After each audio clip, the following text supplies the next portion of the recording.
गर्मियों ने अपनी दस्तक दे दी है। दोपहर के वक्त तेज़ गर्मी लोगों को परेशान कर रही है। तेज़ गर्मी बढ़ने के साथ ही लोगों के स्वास्थ्य समस्याएं भी होने लगती है, जिसमें डिहाइड्रेशन सबसे पहले नोट किया जाता है।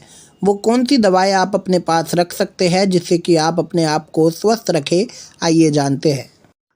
उनको सबसे पहले तो अपने पास पानी की बोतल रखनी चाहिए, क्योंकि जो इसमें पसीना निकलता है उसमें डिहाइड्रेशन होता है। और जो पानी हो उसमें थोड़ा-सा साल्ट वग़ैरह अगर हो तो उनको इलेक्ट्रोलाइट इम्बैलेंस नहीं होगा। उसके साथ एक उल्टी की दवाई उनको अपने पास रखनी चाहिए, क्योंकि जब हम अपने पास का पानी नहीं पीते हैं या बाहर का कोई पानी पीते हैं, तो उससे हमें कोई पॉइज़निंग वग़ैरह हो सकती है। और एक उनको कोई ऐसी दस्तों की दवाई रखनी चाहिए जो उनका पेट खराब ना हो। और उसके साथ-साथ उनको अपने साथ इस तरह की चीज़ें रखनी चाहिए जो अगर कहीं ज़्यादा गर्मी है तो वो उसको लेके उनको कोई चक्कर वग़ैरह ना आए, या उनको कोई स्किन बर्न ना हो, तो उसको हम बोलते हैं सन प्रोटेक्टिंग क्रीम। उनको उसको भी साथ में रखना चाहिए, क्योंकि ये ख़ासकर फीमेल्स के लिए होता है कि जब सन की हीट ज़्यादा होती है तो वो स्किन बर्न करने लगता है।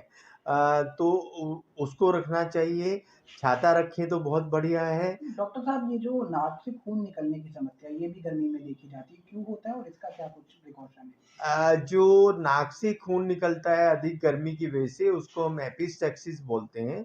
और एपिस्टैक्सिस को कंट्रोल करने के लिए हमारे पास सबसे अच्छी मेडिसिन है कि जो पानी हमारे साथ रहता है उसको हम नाक के ऊपर डालें, और उसके साथ अपने पास फर्स्ट एड में फिटकरी रखें। जो फिटकरी हम दाढ़ी पे लगाते हैं, उसका पानी अगर हम नाक में रखते हैं तो वो बेस्ट फर्स्ट एड होता है। और अपनी नाक को हम मॉइस्ट रखें।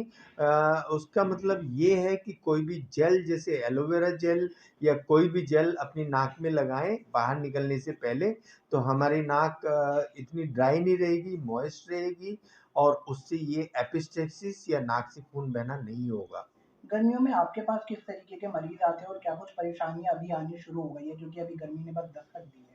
हमारे पास जो गर्मी में अभी मरीज़ आ रहे हैं, वो अभी जैसे आपने बताया उनकी नाक से खून आता है, वो एक नाक से भी आ सकता है, 2 नाक से भी आ सकता है।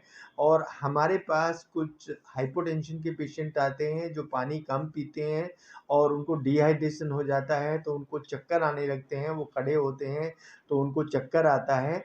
और कुछ इस तरह के पेशेंट आते हैं जो ये कहते हैं कि हमारे पैरों में और पूरे शरीर में जलन हो रहा है, तो उसको हम गर्मी की वजह से भी मानते हैं।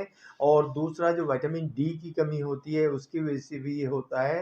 तो इस तरह के पेशेंट इन दिनों में अब आने शुरू हो गए हैं। एक आखिरी सवाल, अपने पास कौन-सा एक लिक्विड सब्सिडाइज़ रखे जो इंसान है, ताकि उसको थोड़ी-सी राहत मिल सके, जैसे कि कई मार्केट में उपलब्ध भी है? जो हमारे पास एक्चुअल में पानी में हम कुछ इलेक्ट्रॉल पाउडर या कोई इस तरह का कोई भी लिक्विड रख सकते हैं जो अपने साथ रहेगा और वो हमें डिहाइड्रेट नहीं होने देगा।